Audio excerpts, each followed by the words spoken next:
Ja katsume siia oodata siis ka peatreener Indrek Reinbocki, kes on kuskile kadunud, aga loodetavasti saamegi Indreku ja Indrekul juba pöial püsti, nii et Indrek on siia poole teel kergel jooksusammul. Ja Indrek tuleb. No nii, võistkonna kapten Kasper Suurorg ütles, et selle järgi siia ei tuldud. Ma usun, et sa ilmselt kordad neid sõnu. No muidugi, mõru maik on natukene suus, aga au vastastele, et nad turniiri käigus tegelikult läksid iga mänguga aina paremaks, leidsid oma sellise käekirja nii-öelda. Enne kui tuleme turniiri juurde, võib-olla üldisemalt räägime sellest finaalist. No mis siis puudu jäi? Kas ikkagi sellised lohakused, mida tegelikult siin turniiril poistel päris palju sisse tuli? Jah, eks need lohakused on natukene nii nagu Islandi mängus, et ikka kerge võitlus on iseendaga ka kogu aeg, et pingetega toime tulemine kindlasti on üks märksõna seal taga, et kõik tahtsid hästi esineda, kodune turniir ja siis hakkas mõne koha pealt nii-öelda kinni kiiluma. No kui oluline see turniir tegelikult üldse selle koondise jaoks oli, sest nagu me teame, Euroopas seda mängima kindlatel põhjustel ei läinud, aga see, et saada siia see kodune U20 turniir just nendele poistele ja sellele võistkonnale, kui oluline see oli?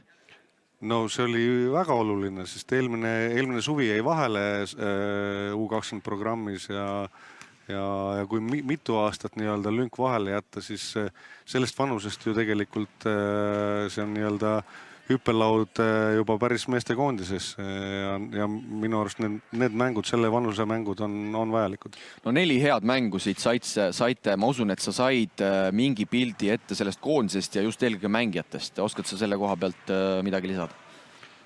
No ma arvan, et kõik said mingi pildi ette. Okei, turniiri jooksul kõike me ei saanud piisavalt siin näidata küll, kuna mängisime tulemuse peale, aga siin on palju võrdseid poisse.